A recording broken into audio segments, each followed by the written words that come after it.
కూటమి ప్రభుత్వం ఏర్పడి 6 నెలలు కూడా గడవక ముందే ప్రజల నుంచి వ్యతిరేకత వచ్చిందన్నారు వైసీపీ అధినేత జగన్. ప్రజలు సంక్షేమ పథకాలకు దూరమయ్యారని, వారి తరపున వైసీపీ పోరాడాల్సిన సమయం ఆసన్నమైందన్నారు. వైసీపీ అధికారంలో ఉన్నప్పుడు సంక్షేమ పథకాలన్నీ డోర్ డెలివరీ చేశామన్నారు ఆ పార్టీ అధినేత జగన్. కానీ ఇప్పుడు టీడీపీ కార్యకర్తలు నేతల చుట్టూ తిరిగినా లబ్ధిదారులకు న్యాయం జరగడం లేదన్నారు. రాష్ట్రంలో వ్యవస్థలన్నీ నీరుగారిపోయాయన్నారు. ప్రతి నియోజకవర్గంలో క్యాడర్ ప్రజల తరపున నిలబడాలని పిలుపునిచ్చారు జగన్. కూటమి ప్రభుత్వం అధికారంలోకి వచ్చిన 6 నెలలకే ప్రజల నుంచి వ్యతిరేకతను ఎదుర్కొంటోందన్నారు. హామీలు అమలు చేయకపోవడం వల్ల కూటమి నేతలు ప్రజల్లో తిరగలేని పరిస్థితి వచ్చిందన్నారు. ఈ ప్రభుత్వం వచ్చి ఇప్పటికి దాదాపుగా 6 నెలలు అయిపోయింది.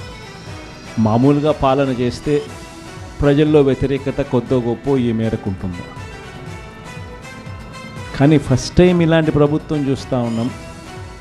6 నెలలు గడవక ముందే ప్రభుత్వంలో మీద వ్యతిరేకత ఈ స్థాయి నుంచి ఇక్కడ కనిపిస్తూ ఉంది.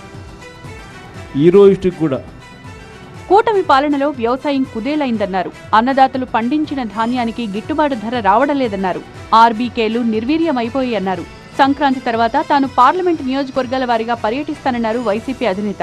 కార్యకర్తలతో జగనన్న పార్టీ బలోపేతానికి దిశానిర్దేశం పేరుతో పర్యటనలు చేస్తారన్నారు. ప్రతి బుధవారం గురువారం కార్యకర్తలతో మమేకమవుతానన్నారు.